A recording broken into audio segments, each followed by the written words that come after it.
When people can't get up in the morning and they can't get out of bed, I'm going to tell you why. Because they can predict the feeling of everything that's going to happen in their life. And their body's resigned to the familiar. It says, oh, another mundane day.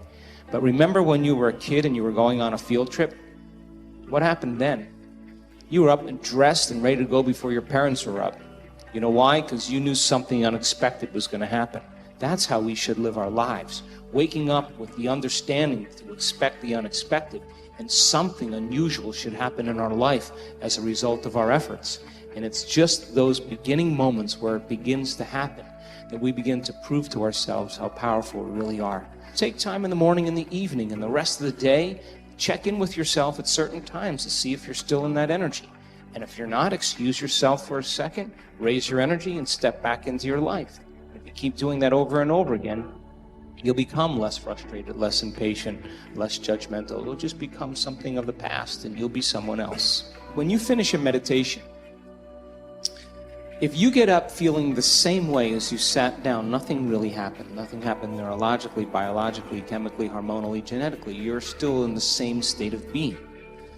But when you get up and you feel like an elevated sense of self, and your heart is swollen, and you have a clear vision of your future, and your energy's different, the question is, how long can you maintain that state? So you're literally broadcasting a whole new electromagnetic signature in that state. Thoughts tend to be electric and feelings tend to be magnetic. And the way we think and feel is what we broadcast into the field. And what we broadcast into the field is our experiment with destiny. So then when you go within and you disconnect from your outer world and you sit your body down and it's no longer experiencing anything and you're not thinking about your schedule, your past, or your future, as I said today, you're being defined by thought. And you're making your inner world more real than your outer world. When you open your eyes and you present yourself to the world, the job then is to not react emotionally to the same conditions in your life, because the moment you react emotionally, you're equal to the conditions in your life and you're back in your past. So then when you fall from grace and you move off that state, then you sit down and you realign. You begin to tune in again and you change your energy again. Now, when I'm going through change in my life, or I have a specific outcome that I want to create, I love to get up early in the morning. That's my time. I'm a 4:30 in the morning guy because that's my time. The rest of the day I'm serving, but I love getting up early and changing, and working, and having some time to myself. And I believe that when I invest in myself, I invest in my future.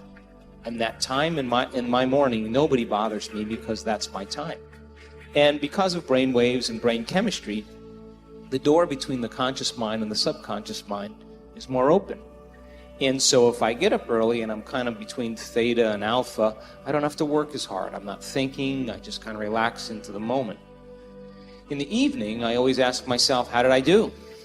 How was one lifetime in one day? Where did I fall from grace? What happened? And so then when I look at seeing how I reacted to someone or something, or I made the choice that I could have made a better choice, I naturally, and we all do this, begin to think, well, if the same situation happened again, how would I do it differently? And that's the act of beginning to come up with a new plan. The act of rehearsing it in your mind begins to install the circuits in your brain, priming your brain so that when the next experience happens, you could modify your behaviors and do a better job in life. That's called plasticity. If you decide, okay, if I'm taking time out of my busy life to emulate the divine, a creator, then if I'm going to create something unlimited, I better feel unlimited. If I'm going to do something magnificent, I have to become magnificent. And if you keep doing that over and over again, it will begin to become more readily available to you. It'll get easier. And so when we're in that energy all the time, that's when the synchronicities and the serendipities and all those wonderful coincidences begin to happen. And it's those coincidences that are feedback in our environment where the field begins to open doors for us. That's what we want to occur. Now, I have worked on things in my life, and I'm a sincere person. I've worked on things in my life for years. And I always thought it was about the event or the experience I wanted to create. But all along I was changing. And when I finally reached a point where I could care less if I could have the experience is the moment it happened. But all along, the divine, the loving intelligence, this mother-father principle, of course, it's observing us into life. We are vitalistic, energetic beings that when we begin to unify all these principles that we're talking about, you can't get this in one sitting.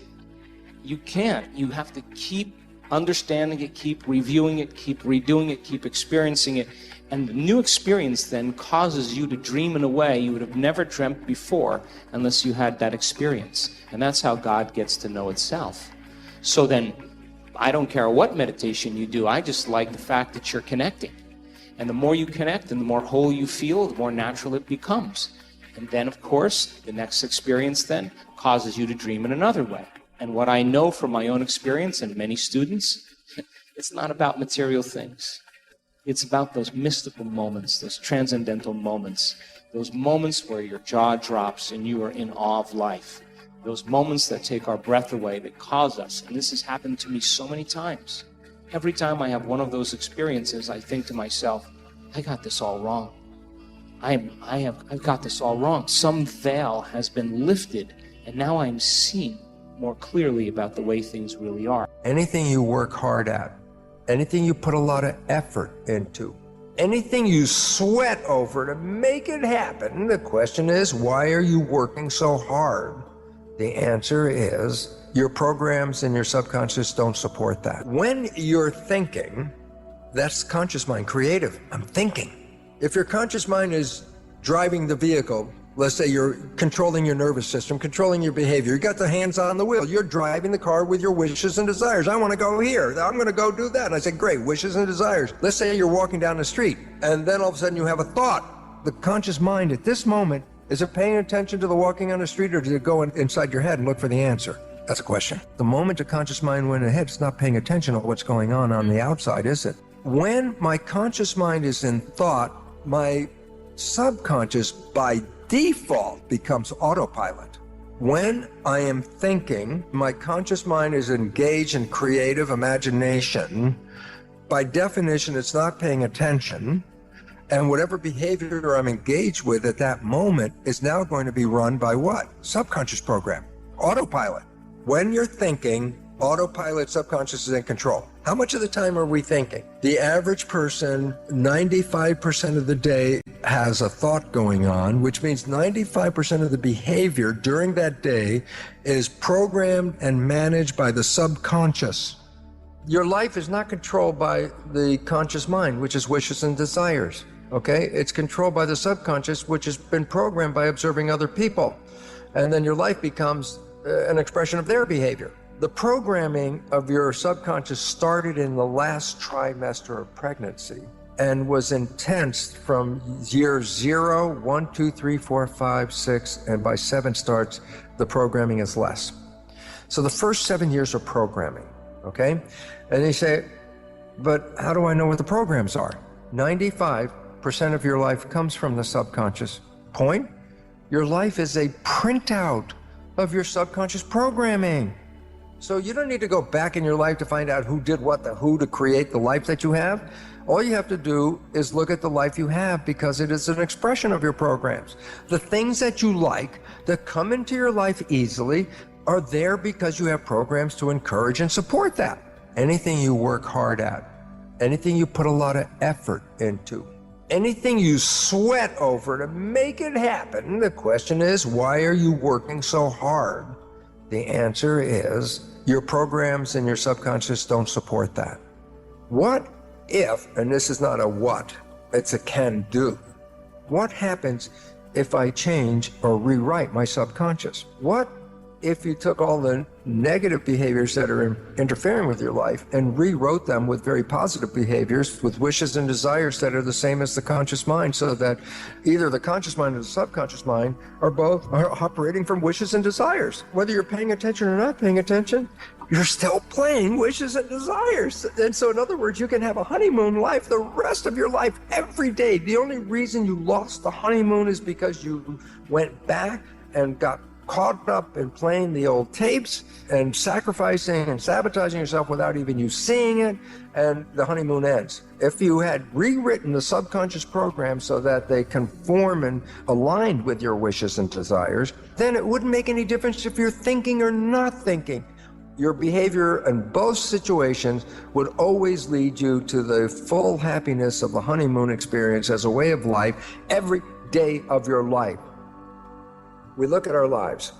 We have wishes and desires, conscious mind. We have subconscious program, as psychologists tell us, running 95% of the time, downloaded from other people, and sabotaging our lives. Now we can identify the programs by just looking at your life and saying, where's the part that you want to happen that's not working? And then test your subconscious for whether it supports those beliefs or doesn't support those beliefs. And if it doesn't support what you want, then you can rewrite it. Conscious mind, being creative, can learn in a creative fashion. Conscious mind can read a self-help book, and after one reading go, oh yeah, I've been educated, I know how I should do it this way, and my life could be really good if I understood this. And then you say, well, I just read the book and I understand how it all works, and yet my life is still exactly the same. You can go to the lecture, you can read the book, you can watch the video, you can even just go, aha. And the conscious mind, being creative, can learn just from simply that. Read the book, it learned. I go, what about subconscious? I go, it's a habit mind. I said, well, how do you create a habit? I go, reading the book once, it's not a habit. So what's the point? The self-help book you read was picked up information-wise, educated, and enhanced your conscious awareness, and yet didn't touch any of your subconscious programs. You have the same behavior you had before you read the book, after you read the book, okay? Why? Conscious mind learns by reading the book. Subconscious habit, you don't learn from that one reading of the book. Here's the 3 things to rewrite your subconscious. Number 1, how did it learn in the first 7 years, the programmable period? I say, the brain was in a low vibrational frequency called theta, which is hypnosis. I say, so if I use hypnosis, I can download a program. I can say, yes, you can. That's how you could do it. The vibration of theta is a low vibration. It's below consciousness, which is alpha. And a higher vibration in alpha is beta, which is like schoolroom studying, work mind, work consciousness. The next one down is more calm, is alpha. When you go down below alpha, theta, which is the hypnosis or imagination phase as well, because children in that theta period, first 7 years, mix the real world and the imaginary world seamlessly, and that's because theta is imagination and reality mix. And then below theta is a one lower vibration called delta, which is absolute sleep. Every day when you wake up, you're coming from delta, the lowest vibration. Just as you're waking up in the morning, just as you're coming out of sleep, the immediate groggy period in that beginning, that's theta. That's where imagination and hypnosis and reality start to mix together. Every day when you're going to bed or when you're waking up, you go through a zone of theta. Naturally, from sleep vibration delta, the lowest, to waking up, you have to go through theta. Theta is imagination. So guess what? If you put earphones on and play a program as you're going to bed, just as your conscious mind lets go and is not paying attention to the program at this point, you're really going off into sleep. Theta is engaged. And what's theta doing? Taking the program and downloading it into the subconscious mind, because that's what theta does, hypnosis, bypassing the conscious mind, which just went to sleep. So every night, putting on earphones and playing a program of a behavior that you want to create in your life, repetition of that every night will then manifest that experience. Number 2, what about programming after age 7? I go, well, then the conscious mind's working. So how do I put a new program in? I say, you practiced. You repeated something over and over and over again, making a habit out of it. So repetition. I say, you find that your behaviors are not supporting you, then guess what? Generate a behavior that represents supporting you and repeat it just like a player on a sporting team. Go out and do the practice. Just repeat it and repeat it and repeat it. Even if it's not real at the time, it will become real as it becomes downloaded as a program. Your subconscious will take that program and then use it to manifest life from it. Those are the 2 fundamental ways. Now, let me just add the last one, and this is really important because you can find it on my website. There's a whole listing of belief change modifications, and these belief change modalities all involve something called super learning. And what's relevant about them is these are practices where you can rewrite a subconscious belief in about somewhere between 5 and 10 minutes. A belief you may have had 40 years affect your life. Using some of these technologies, you can rewrite that belief, make a positive belief out of it in anywhere between 5 and 10 minutes. Yes, we've been programmed. The vast majority of the programs are negative and disempowering. So yes, the vast majority of people on this planet are having that negative experience as well. So the next most important thing now is to recognize, well, if I'm not getting what I want, is it because the universe is not giving it to me? And the answer is almost inevitably no. It's because your own program that's invisible, operating 95% of the day, is keeping it away from you.